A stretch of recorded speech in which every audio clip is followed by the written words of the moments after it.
Well, good morning. How are we doing this morning? Good. Well, I'm Paul. If we haven't had a chance to meet, I am one of the pastors here at Grace, and I am thankful to be with you this morning. Thankful you're joining us here at Grace.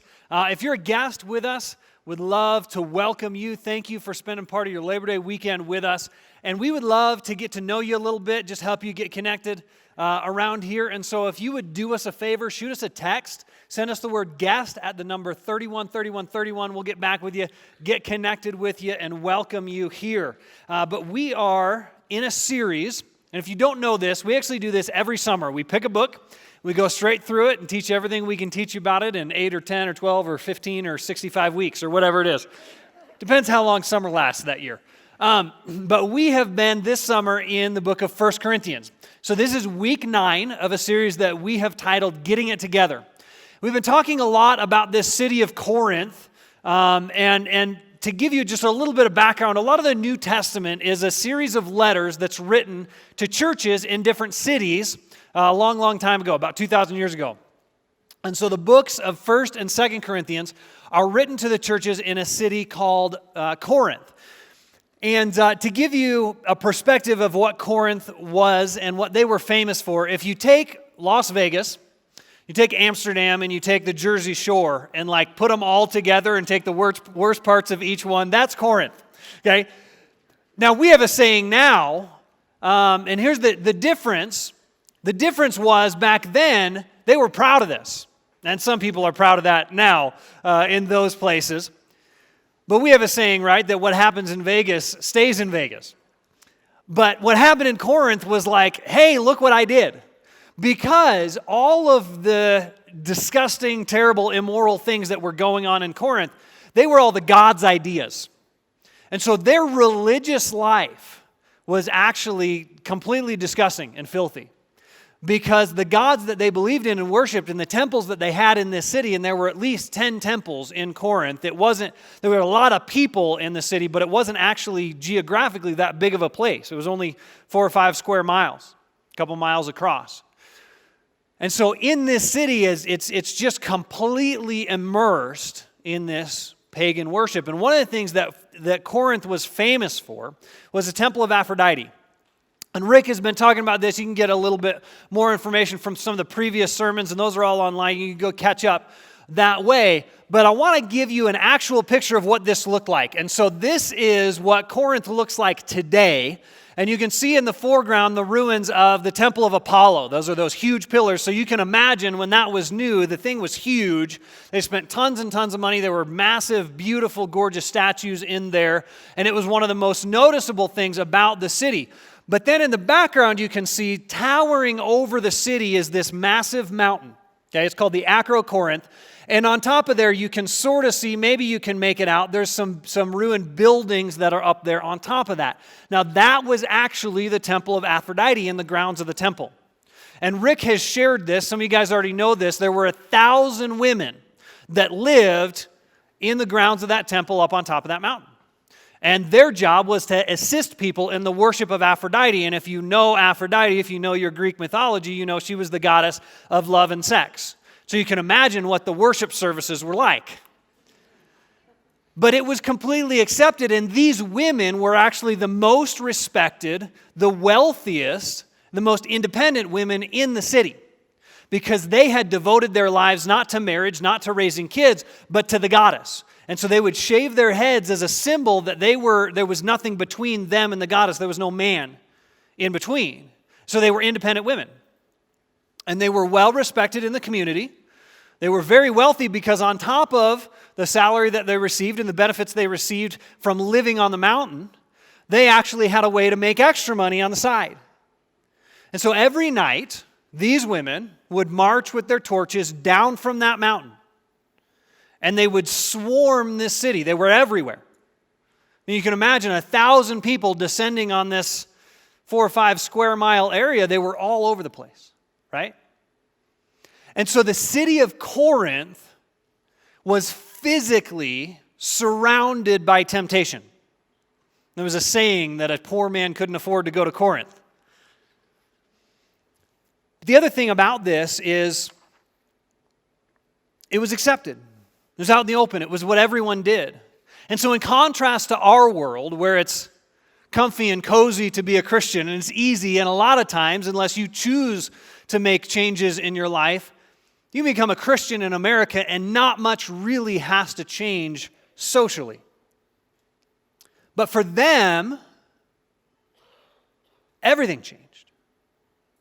And people looked at them like, what in the world are you doing?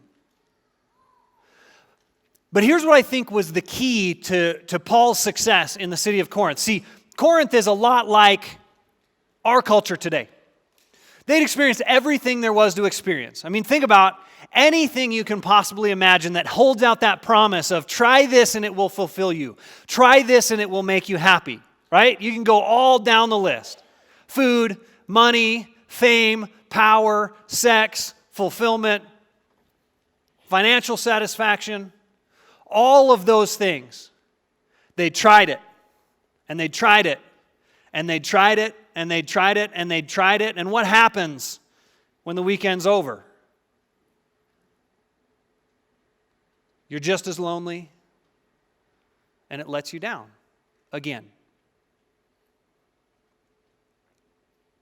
And how insane is it that we still think if we just let people do whatever they want, they're going to find happiness?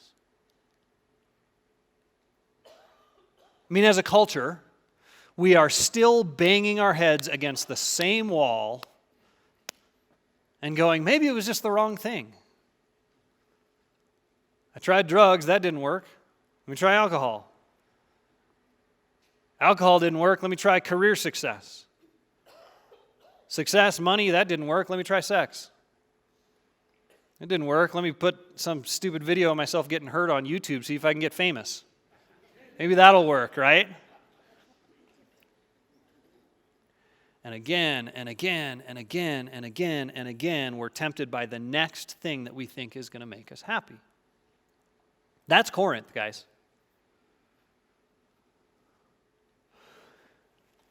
So I want you to imagine, what was it like?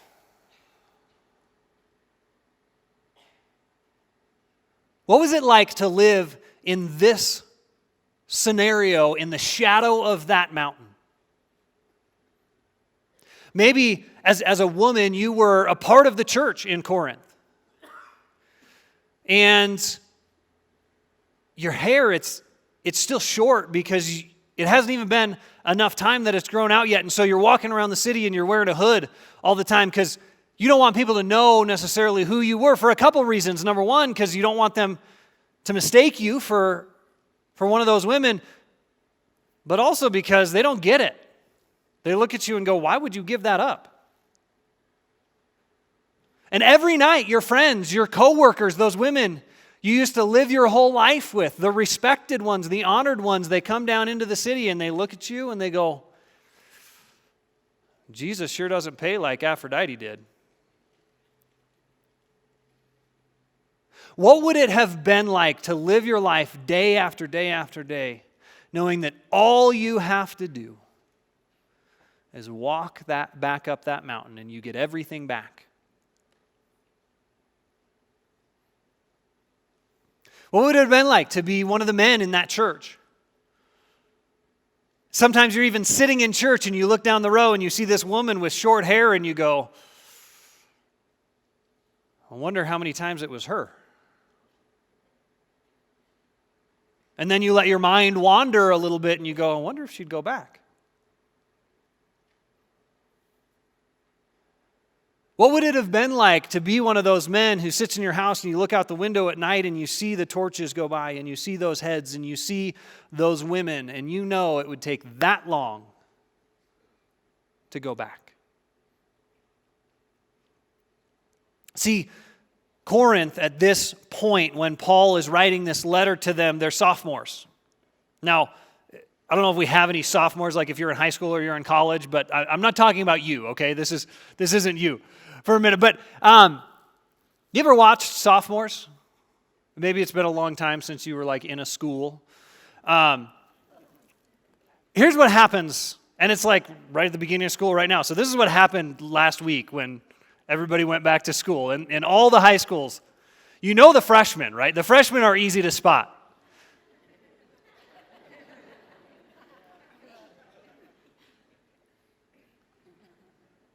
And then they look at their schedule. And then sometimes they just like sit down and cry. Because they don't know what to do, right? They're new. They don't know what's going on. The seniors, if they're there, they're just like, whatever. Texting. The juniors are depressed. Because they want to be seniors, but they're not yet. And they just don't want to do all the work that's ahead of them. But the sophomores, it's easy to tell the sophomores because they're just so pumped that they're not freshmen anymore. They're like, ha! Yes!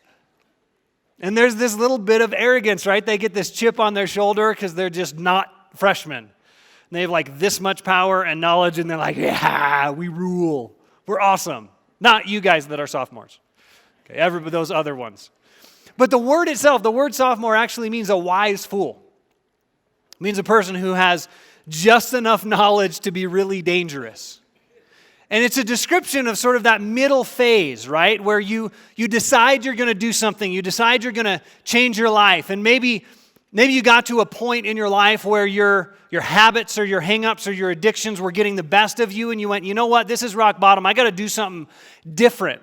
And you showed up at Celebrate Recovery a few months ago and you started. And now it's like, okay, you're in one of two places. You're going, 3 months, we're good. I'm crushing this thing. Or you're going, I don't know if I want to do this anymore. Marriage works this way, right? Year 1 or 2, it's like, this rocks. Then year 3, you find out they're human. Totally didn't see that coming, right? Year 5, find out you're human. Totally didn't see that coming. And that like 5 to 15 year range of your marriage, you're like, is this going to work out? Am I going to wander? Parenting, same way, man. Babies, so cute. Huge heads that they can't hold up. It's pretty easy, like change diapers. You don't get a lot of sleep, but, it's relatively simple. Then they turn 2 and learn to say no. They like have their own opinions and decide they're not going to actually do everything you tell them to do. I've heard it gets even more complicated after that. I don't know. My oldest is 9, so pray for me. But it's that middle space, right? Where you're going, do I kill them? Do I not? That middle space where you have to decide, do I want to do this, right? And that's when it's really dangerous. And this is the space that the Corinthians are in. They've been believers for a couple of years. And all of them are trying to decide, do I want to go back or do I not? Is this Jesus thing really going to be my thing? Or am I just going to go, yeah, that was fun for a couple of years? And where are you?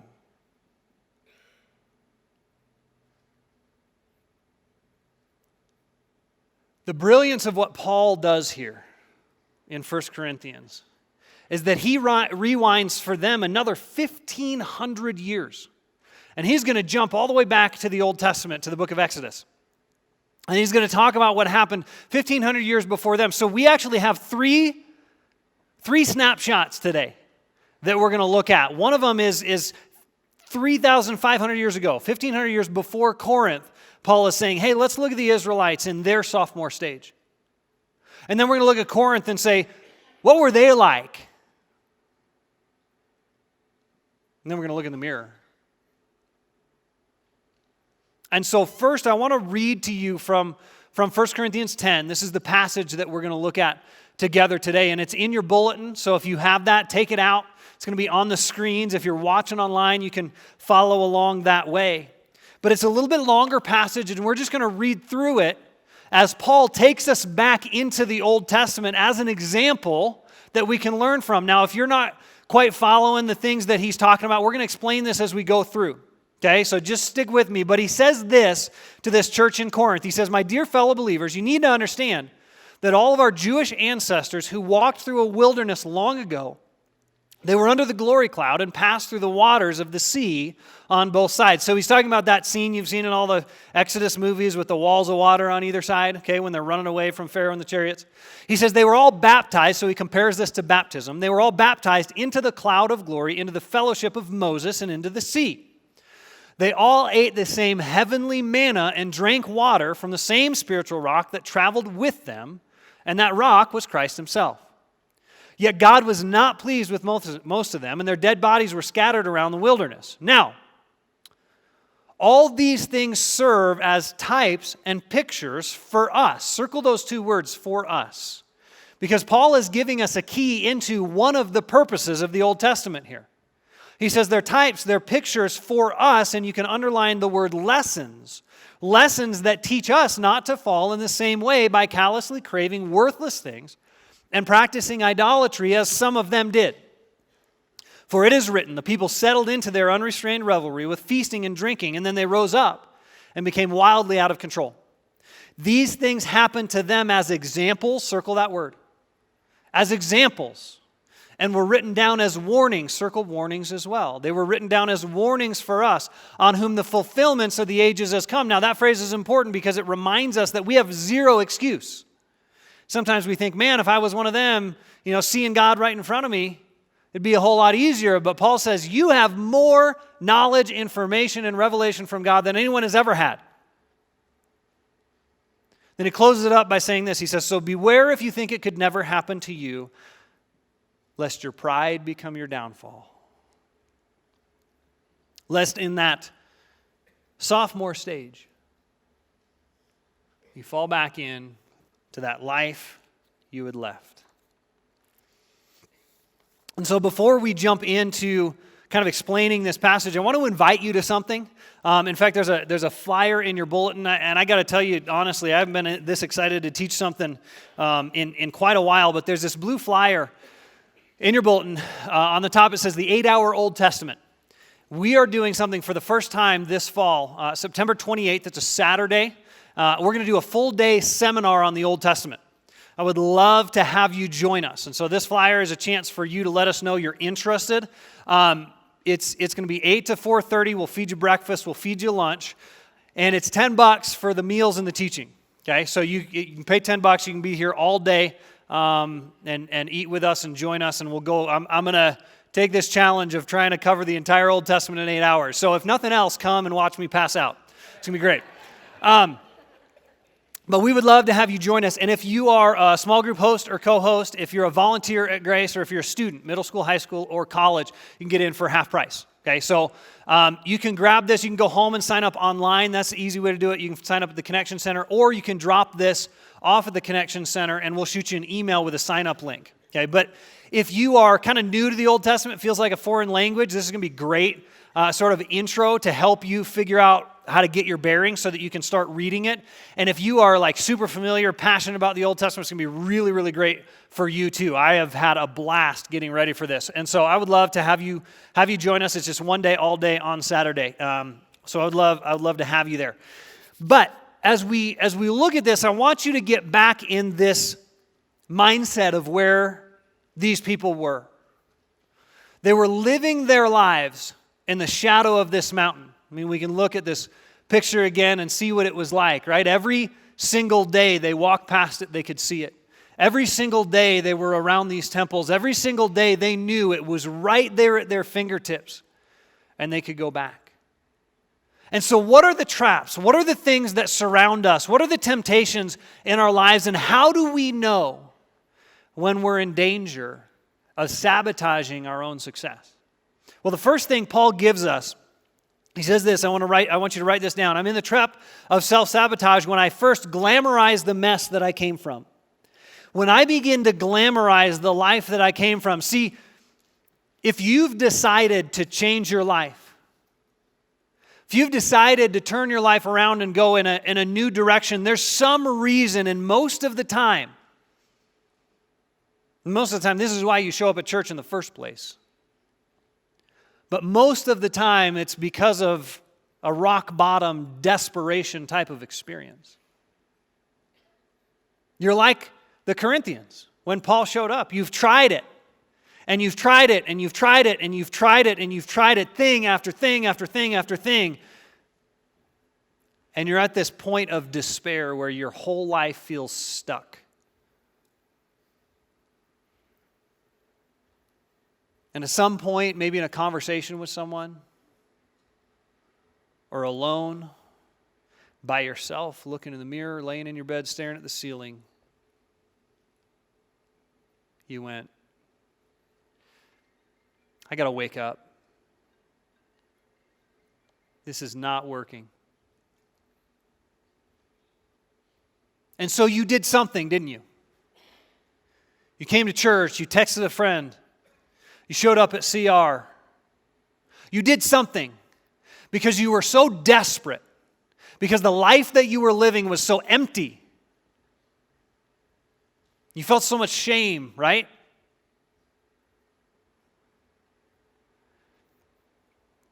But then you get 2-3 months past it. You get 4 or 5 years past it. You start thinking, oh, it wasn't that bad. It wasn't that dark.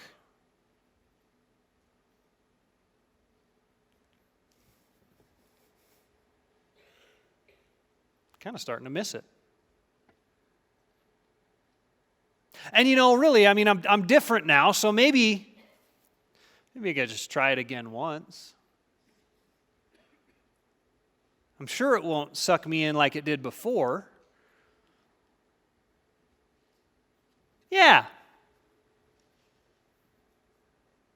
Just once.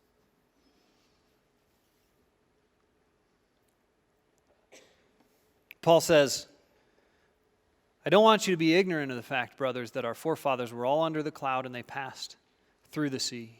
See, he's reminding us the situation they were in.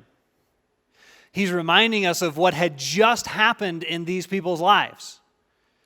He's reminding us that these were the people who had walked through the Red Sea with walls of water on either side. These were the people who had seen the plagues when it felt like the entire world was falling apart. And they lived in this little pocket that was protected, and God was destroying the most powerful nation on the planet for them. But now it's been like 2 months. They forgot what it's like. Here's what they say. It says in the desert, this is Exodus 16, in the desert they started complaining to Moses and Aaron, we wish the Lord had killed us in Egypt. When we lived there, we could at least sit down and eat all the bread and meat we wanted. But you brought us out here into this desert and we're going to starve. Seriously? You were slaves. They were beating and killing you. And the reason this whole thing started, I don't know if you remember this or if you've ever paid attention to the book of Exodus, but this whole thing started because they were so desperate that they went, God, save us! Now they're going, man, they were trying to kill us all, but at least the food was good.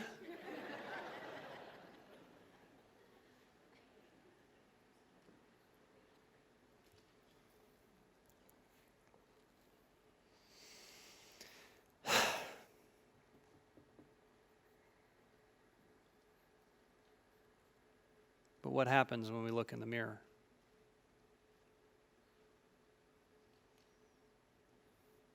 Yeah, I know that I was desperate. Yeah, I know that the debt was just drowning me. Yeah, I know that every time I finally turned the computer off at 3 a.m, I just felt like a completely worthless turd. Yeah, I know I wrecked all those relationships. I know my kids hated me. I know that every time I went to bed, I just replayed that conversation over and over and over again because I knew I couldn't control myself, and I made a promise I'd never do it again, and then the next day, I was right back to the screaming and the holes in the wall and the bottle. Yeah, I mean, I know that I felt so worthless and dirty, but maybe it'll be different this time. Maybe I can manage it this time.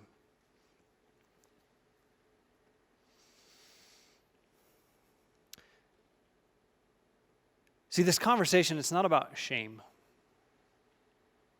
It's not about dragging all that stuff back and making you feel worthless again like you did. And it's not about telling you that you're still that person, because you're not. But there is wisdom in staring at it every once in a while and going, you know what? There's a reason I didn't want to be that person anymore. There is value in remembering what you ran away from. And every once in a while, you need to look it in the face and tell yourself the truth about it. Because if you don't, you're going to be in the same danger they're in, the same danger the Israelites were in, the same danger that every single one of us faces every day when we forget what it was like before we woke up. And so if we've forgotten the real ugly truth about where we came from, we're in danger of self-sabotage. It's the first thing Paul gives us. And then the second thing is he says, I'm in danger of self-sabotage when I begin to miss what God's doing right in front of me. I begin to miss what God's doing right under my nose. Sometimes our hearts start to get hard and we go, God, I think you're doing stuff, but I don't really know for sure. And at first, it's like all exciting and we're seeing these miraculous things and our life is changing. It's like, God, you're like right here with me. And then for 2 minutes, we don't see a miracle and we go, where'd you go? And so Paul reminds us again of the Israelites in 1 Corinthians 10. He says, they all ate and drank identical food and drink, meals provided daily by God. They drank from the rock, God's fountain for them that stayed with them wherever they were, and the rock was Christ. So here's what happens if you don't know the story. They get out into the desert. They're hungry, right? They were just whining about it. We saw them. And so God's like, okay, I'm going to give you food. And every morning they walk out of their tent and there's like bread, miracle bread sitting on the ground. Now, I think he probably put parchment paper down first so that it didn't get all sandy. But they had bread, right? Every single day they go and they have everything they need. And then they get thirsty and God's like, okay, here's a rock. Now this rock, it's spewing water out of the rock. And then every time they move around, apparently, at least according to Paul, the rock sprouts legs and follows them so that they have water. But, bread and water, it's pretty boring, God. What's this guy got to do to get a LaCroix or a root beer or something out in the desert? And then we keep reading the story, right? And God's like, okay, so I have this revelation thing that I'm going to give you guys. It's I'm going to tell you what I think about a lot of stuff and how you're supposed to live your lives. It's going to be it's the most important thing I've ever done so far. So Moses, why don't you come up on this mountain with me for a while, and I'm going to download some information to you, and then you're going to go write these books, right? It's not exactly how it reads, but it's close. And so Moses goes up on the mountain. The mountain is on fire. And they can hear God speaking to Moses. Now, it's like the airport terminal. It's they don't know what he's saying. But they can hear him, and there's a giant storm, and the mountain's on fire, and they're camped out right at the bottom with God, right here. Okay? And here's what they say. Here's what they do. Okay, in Exodus 32, it says, when the people realized Moses was taking forever coming down off the mountain, they rallied around Aaron and said, do something. Make gods for us who will lead us. That Moses, the man who got us out of Egypt, who knows what happened to him? What is going on up there? Come on, Moses. Seriously, how long is this going to take?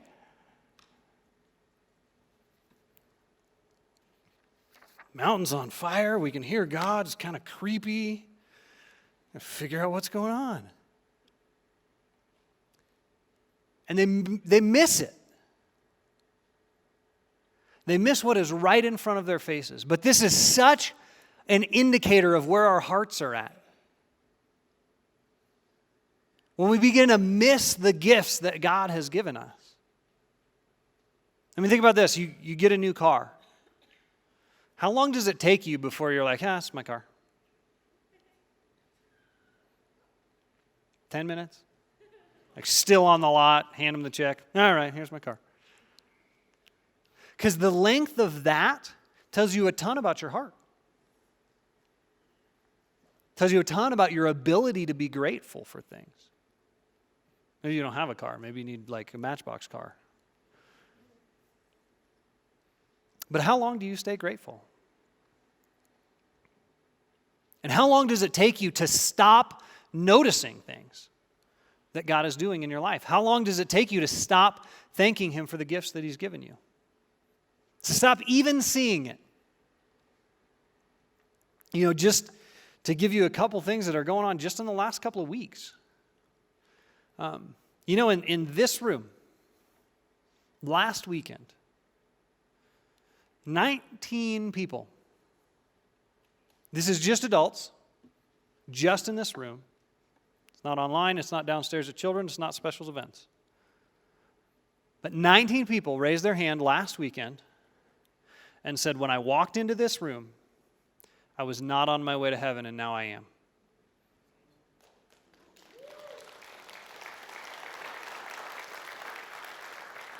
But sometimes God does stuff like that, and we go, it's church. I mean, I go, and then I go have lunch. Or I go have lunch, and then I come late to 11:45. That's one weekend. You know, some of you guys, we start talking about Peru, and your eyes glaze over because it's like far away. You know, in Peru right now, we have 32 churches, 37 native indigenous pastors, 37 Shawi men and families that are pastoring Grace Church extension churches in the Amazon jungle.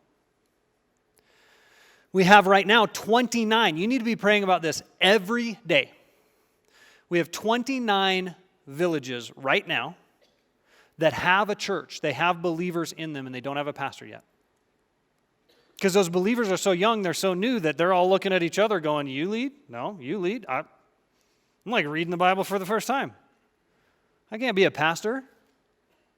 So we got 29 villages right now in the Amazon jungle with a church that need a leader. We have 6 native missionaries. We have Doug and Blanca, our couple that's down there, that live there full time. And then they have 6 indigenous missionaries with a boat that go up into the villages and share the gospel. They leave their families for 2-3 months at a time. You're part of that. Sounds an awful lot like the New Testament, book of Acts. They're seeing the Bible for the first time in their language. You know, we have a couple of villages. Doug just shared this with us last week.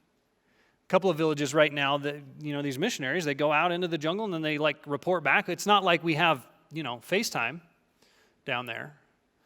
And so sometimes it's 3 months, 6 months, a year before they see each other. And so they were giving their annual reports to Doug, and they told him about these 2 villages in the Amazon jungle. Now, a year ago, when they gave their reports, one of the villages had 5 believers in the whole village, 5 people who had said yes to Jesus. And this year, when they came back to report, there was 40. Another village, a year ago, they had 4. Now they have 30. Okay? So these places are growing, they're exploding. And we get so busy in our lives, we get so focused on work and paying the bills and doing whatever we do that we go, gotta be nice if you'd like show up and do something every once in a while. And so if you are in this place where your heart has begun to get hard and you're not seeing it anymore, it's not because God's not working. It's not because God has suddenly stopped answering prayers. Usually it's us. Our vision has changed and we've gotten blinded. And then the third leg of this trap is that I begin to assume I can handle more than I really can. And I get that sophomore attitude where I go, I went to the gym 3 times, you guys. I'm like, in shape. 3 times in the same week.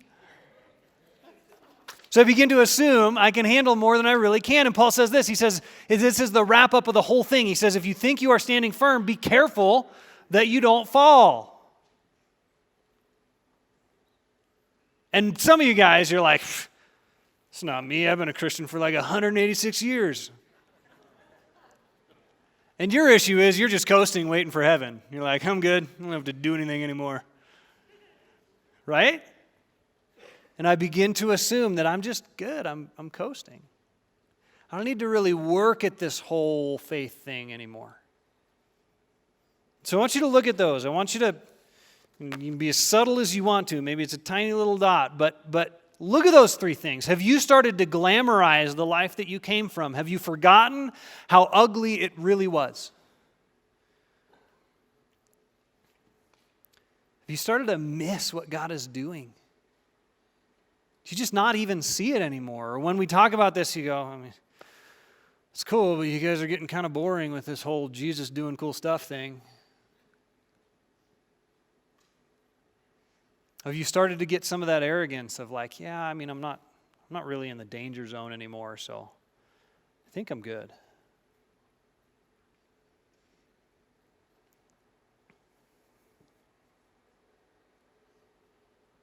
But it's night. You're in Corinth. And there is an army of temptation marching your way. And you may not think you're surrounded, but you're surrounded because you fell back asleep. And you needed this. You needed Paul's words to wake you back up, to help you realize you're a whole lot closer than you thought you were to sabotage.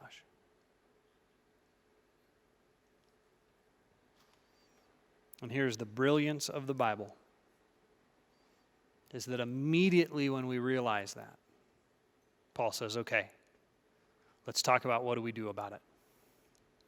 And so he continues on, and he says this. He says, we all of us, every single one of us, men, women, 3,000 years ago, 2,000 years ago, or now. We all experience times of testing, which is normal for every human being. But God will be faithful to you.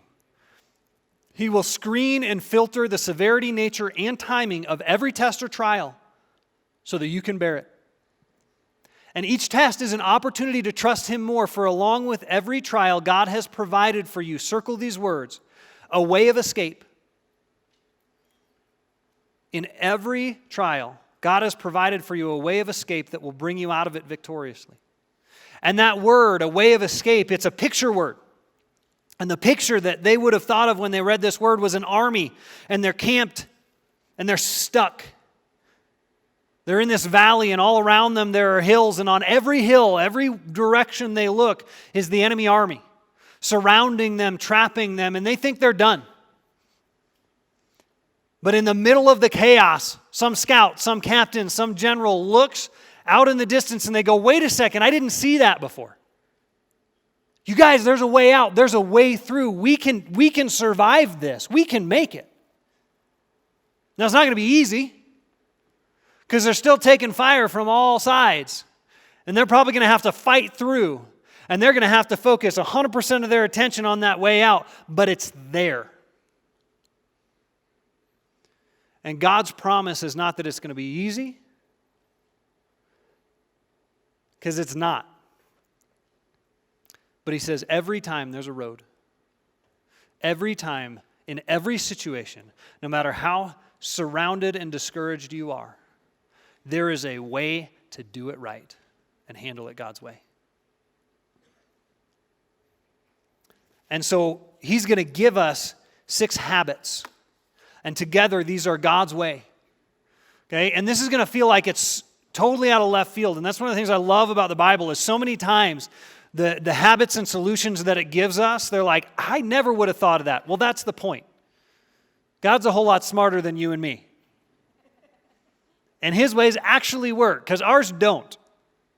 Our way out is like, try harder, beat yourself up, tell yourself you're an idiot, and then maybe you won't be. And so God comes and goes, hey, over here, try this. Okay, so here's the first one. He says, God's way out of the trap is first to stay connected to my church. Stay connected to my church. He deals with our relationships, okay? And this is the one that I don't necessarily love because I want to be the hero and pull myself up by myself and figure it out. And so I actually almost missed this.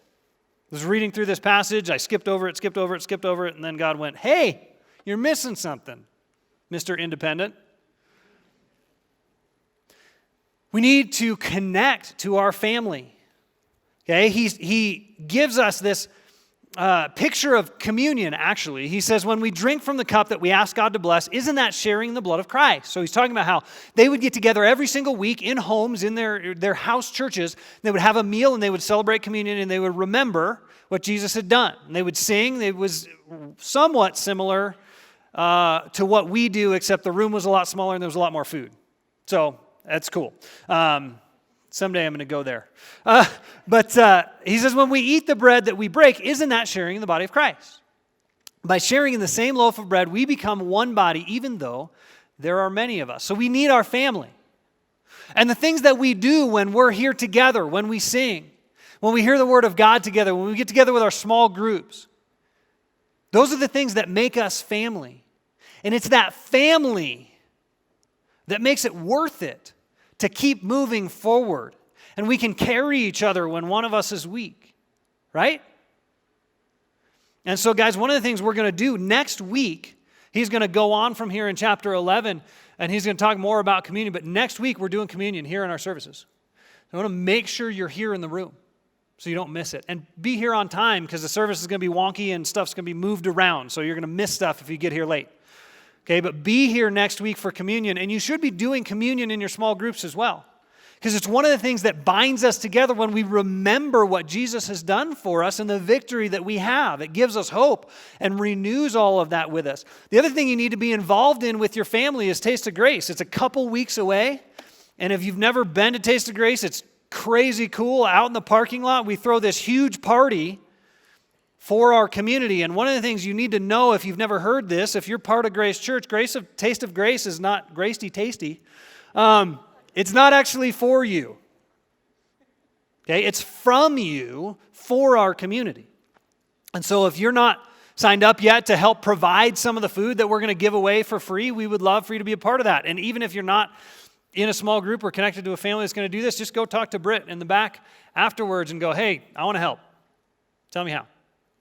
Okay, but it's from us for our community. That's one of the things that our family is doing. But the point Paul is making is if you find yourself caught in that trap, you need to reach out. You need to grab a hold of your family and go, I'm not sure I'm going to make it. I feel really surrounded and trapped right now. Can you help me? And sometimes we need people to look us in the eye and go, you're being an idiot. Don't you remember? Because we need each other. And so the first thing is you need to make sure you're not isolated. And then the second thing he says is we need to change our mindset. We need to pursue what is best, not what is easy. You need to pursue what is best, not what is easy. I want to challenge you to go find the most successful person you can find in some area, whether it's their career or a sport or some hobby or skill that they have. And you need to ask them, hey, tell me about the work. Tell me about the work that it took to become the person that you are. I have not yet met a person that's even marginally successful at anything that doesn't have an answer to that quickly. Every professional athlete, every person who's successful in business will tell you it was real stupid hard getting here. But you know what? It was worth it. And this is what I've learned in my 37 long years of life so far. I have never done anything worthwhile that didn't take a whole lot of work. There's a lot of things I've done that didn't take much work that I got there and I was like, whatever. But all of the worthwhile things that I've done in my life were the hard things. But we spend, 95% of our lives looking for the easy road, looking for the shortcut.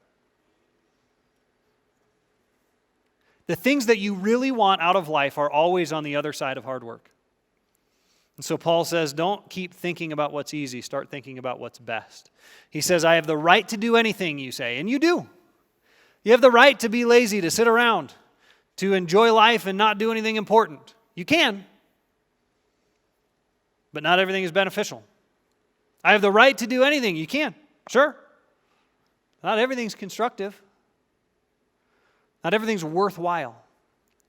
And so we need to pursue what's best, not what's easy. And then Paul tells us we need to live generously. This is my focus, my priorities, the things that I spend my time, my energy, my money, my effort on.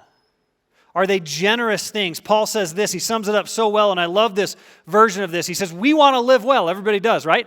We want to live well, but our foremost effort should be to help others live well. This will be a game changer in every relationship you have. If you go to work with the specific goal to help other people succeed, you will succeed beyond your wildest dreams. If you will spend your life as a parent or a grandparent trying to help others to succeed, you'll be successful. If you will spend time in your relationships, in your dating relationships, or in your marriage, giving away the best of who you are, the best of your time, the best of your energy, the best of your wisdom, the best of your gifts, if you will give those things away, God will fill you up like you wouldn't believe. If you will spend your life helping others live well, God will never run out of ways to show you that He's got more. He's never going to run out of money. So if you keep giving His money away, He's just going to find another creative way to give you more to give away. If you keep giving away your energy and spending it on other people, He's going to find the most creative ways to refresh you. Because that's who He is. And you may wonder, what in the world does that have to do with temptation? Well, the more we focus on ourselves, the closer we are to dumb decisions. Because that man up in that window, staring at those women walking through the street, the minute he goes, I really deserve, game over. Right? And that woman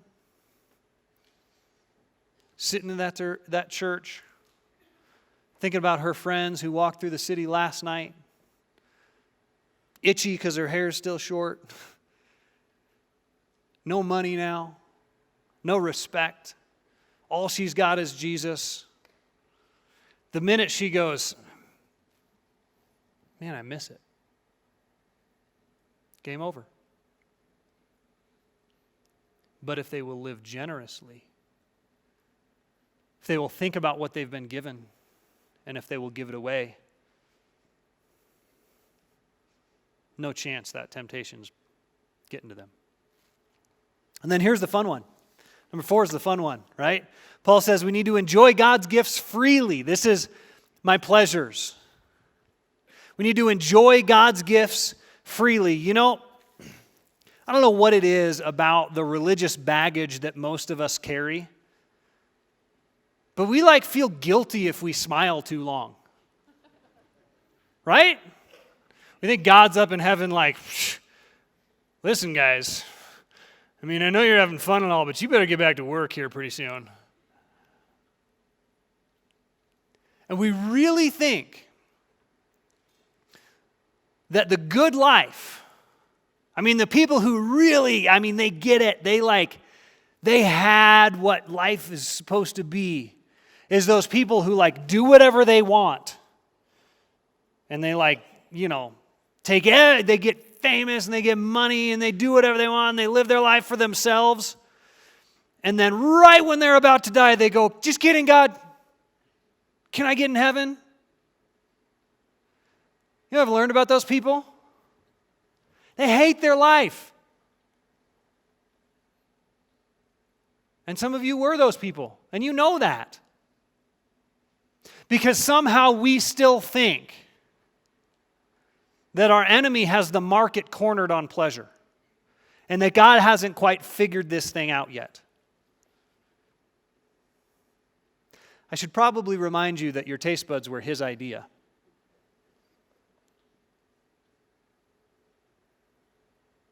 Right? And we're not going to spend half hour talking about sex right now, but his idea, he actually decided where the nerves were going to go.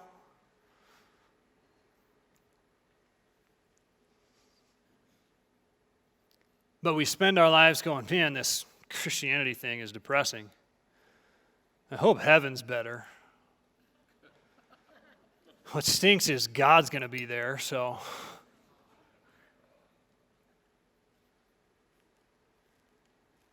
Paul says, eat, drink, receive the gifts that God has given you. He says in 1 Corinthians 10, this is the next part of the passage, he says, eat anything that is sold in the marketplace without questions of conscience, for the earth and its abundance are the Lord's. This is a quote from Psalms from the Old Testament. Some Jewish people to this day, every time they eat a meal, they will recite this prayer, the earth is the Lord's and everything in it. Every good gift, every pleasure, every good thing comes from the hand of God. And he designed it to be that way. Let me nail it home this way. In the Old Testament, based on the law that God gave directly to Moses when he was up on that mountain, God set aside 7 times a year for feasts, for huge parties. It was illegal to work because you were supposed to be eating and dancing and partying and enjoying life God's way. 7 times a year, everything stopped for that. Once a year, God stopped everything so that we could think about our sin and be sad. So if we're going to take God seriously, according to his schedule, it is 7 times more important for you to learn how to party God's way than it is for you to think about your sins. I'm just telling you what the Bible says. And here's the key to it. Here's what I want you to understand, okay? We're still so confused about this because we haven't realized that the pleasures that are promised by sin, every single one of them, and if you disagree, we can talk. Come find me. We'll talk for a long time about this if you want to. But I am convinced that every single pleasure that is promised by sin is just a cheap, knockoff, plastic imitation of something that God desperately wants to give you.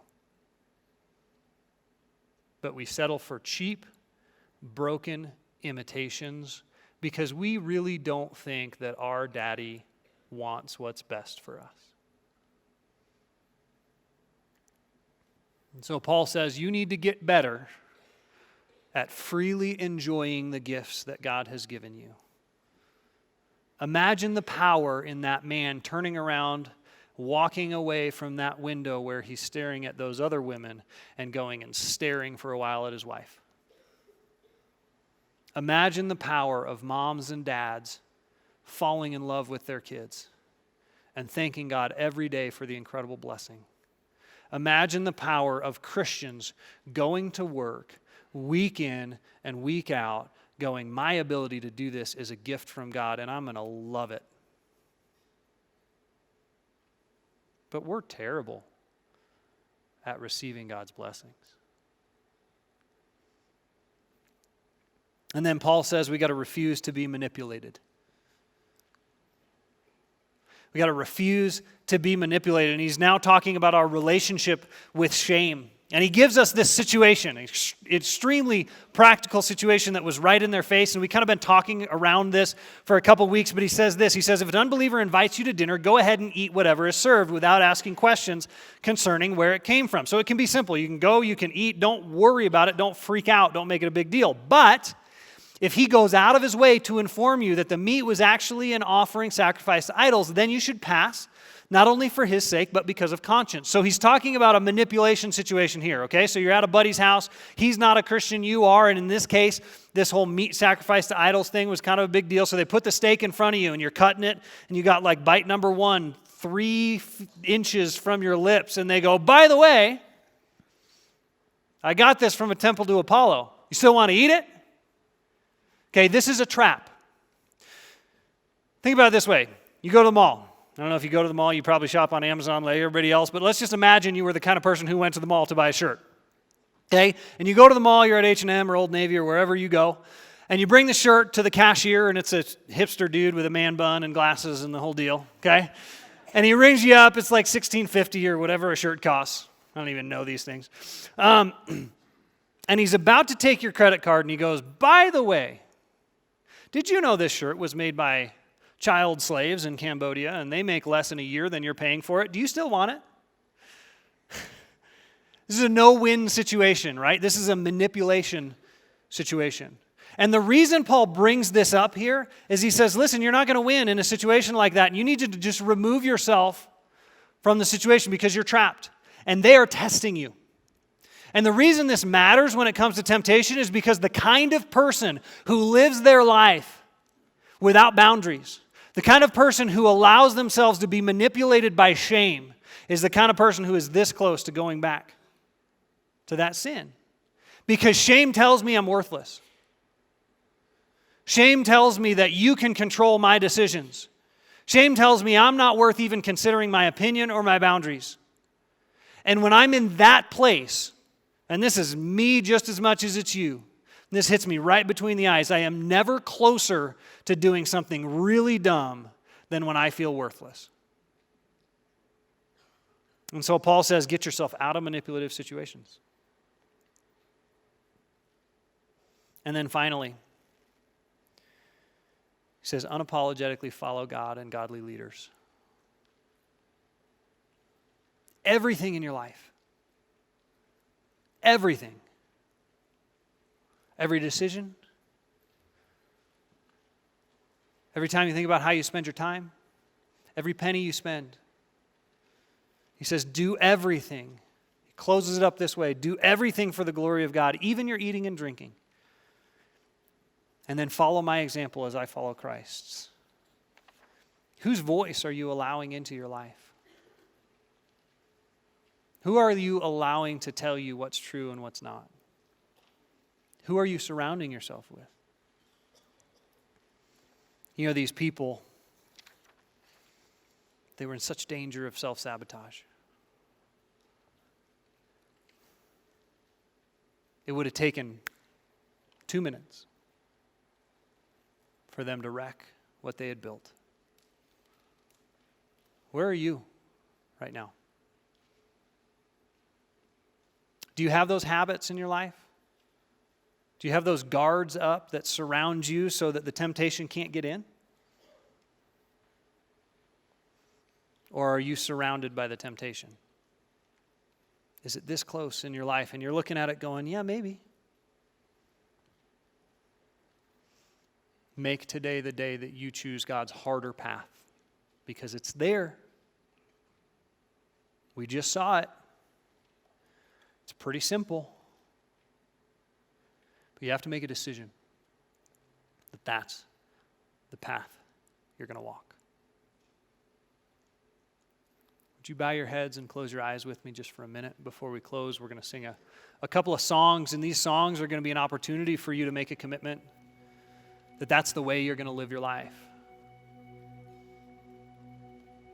But before we get there, I want to offer you the opportunity to make a difference in your life for the first time.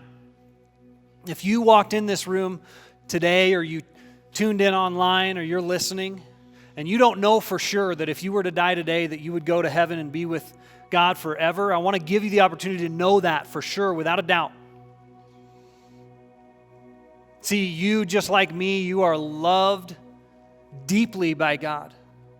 He made you, and He wants to be with you, but just like me, you've made mistakes, you've done things wrong, and those things, just like I was. They make you ineligible for heaven. You can't make it because you'd mess it up just like I would. But God, in order to make forgiveness possible, he sent his son Jesus, and Jesus lived and he taught and he spent 30 years with us, and then he died on a cross and he said, I am giving to you a free gift, and that gift is eternal life with me. And all you have to do to receive that gift is to say yes. And so today, if that makes sense to you, I want to challenge you to do this right now. You can pray something like this: God, I know I'm a sinner, I've made mistakes, I've done things wrong, but I believe that Jesus died for me. And right now I receive that free gift of salvation. And if that's you and you prayed that or something like that, you are now a child of God forever. Your sins are forgiven and wiped away, past, present, and future, and you will be with God someday in heaven. And I'm not going to embarrass you if that was you, but I'd love to just know who you are. And so with heads bowed and eyes closed, I'm going to ask you in just a minute to slip your hand up so that I can see it, so that I can be praying for you. And so if that made sense to you and for the first time today, you're placing your faith in Christ, would you just slip your hand up real quick? Thank you. I see you. Thank you. Thank you. Thank you. I'm going to ask another question with heads still bowed and eyes still closed. If that hit you today and you're a lot closer than you'd like to be to that life you used to live, and you're tempted to go back, but you need God's help to walk that better path, would you just slip your hand up as a way of saying to yourself and God, I need help to get out of the situation I'm in? Thank you. Many of you, thank you. Well, God, you have never broken a promise. God, you're never going to break a promise, and you have given us a promise that although sometimes we can't see it, although sometimes it feels too hard and we can't make it, there is a way to face what we're facing and to do it right. And God, we've seen today that we're probably a whole lot closer than we're comfortable admitting to the mistakes that have wrecked our lives in the past. And so we ask for your protection. And God, we ask for the faith to see that although we feel like it's the temptation that is all around us, that you are closer and you are stronger and you are better than anything else that we could put our hope in. And so as we sing now, we declare to you, and more importantly to ourselves, that we trust you and that we desire to follow you. And we ask you now for the power to do so. Amen.